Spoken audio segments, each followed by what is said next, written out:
Ice cream വാങ്ങിച്ചു തരാം കേട്ടാ. എന്തിനു പറഞ്ഞത്?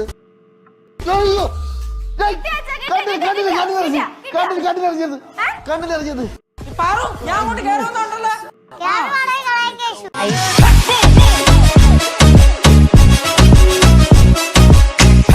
ഒരു അടി കിട്ടി ഇത്ര പെട്ടെന്ന് ഒരാൾക്ക് ഇത്ര മാറ്റമൊക്കെ സംഭവിക്കും? കൈ പൊക്കിയിട്ടുണ്ടെങ്കിലേ കൈതാത്തടേ ഇനി ഈ കൈ പൊക്കി നോക്ക്, അപ്പൊ കാണാം. കേശു കഴുത്തൊന്നും ചൊറിഞ്ഞ അച്ഛനും പറഞ്ഞു കൈ പൊക്കാൻ പാടില്ല.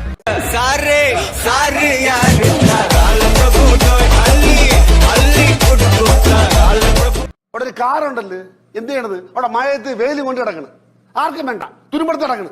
പിന്നെ ഒരു ബൈക്ക് യാവനെ കണ്ട വിലക്ക് കൊടുത്ത് പണയം വയ്ക്കാൻ വേണ്ടിയേ സ്വർണ്ണം എടുത്ത് ആർക്കെ കൊടുത്തല്ലേ, തിരിച്ചെടുത്ത് തന്ന ആദ്യത്തെ തരും. നോക്കിയിരുന്ന് എടുത്ത് തരും. ചേച്ചി സ്വർണം പണയം വെക്കാനായിട്ട് എടുത്തു കൊടുത്ത കേസാണെങ്കിൽ അത് പോക്ക് കേസാണ്, എഴുതി തള്ളിക്കും. അതിന് ഏറ്റവും നല്ല ഉദാഹരണമാണ് നമ്മുടെ വീട്. ഇവിടെ തന്നെ അച്ഛൻ എന്തോരം അമ്മയുടെ സ്വർണം പണയം വെക്കാൻ പറഞ്ഞിട്ട് എടുത്തുകൊണ്ട് പോയി. എന്തെങ്കിലും തിരിച്ചു കിട്ടിയാ ഒക്കെ ഒഴുകിങ് പോയി.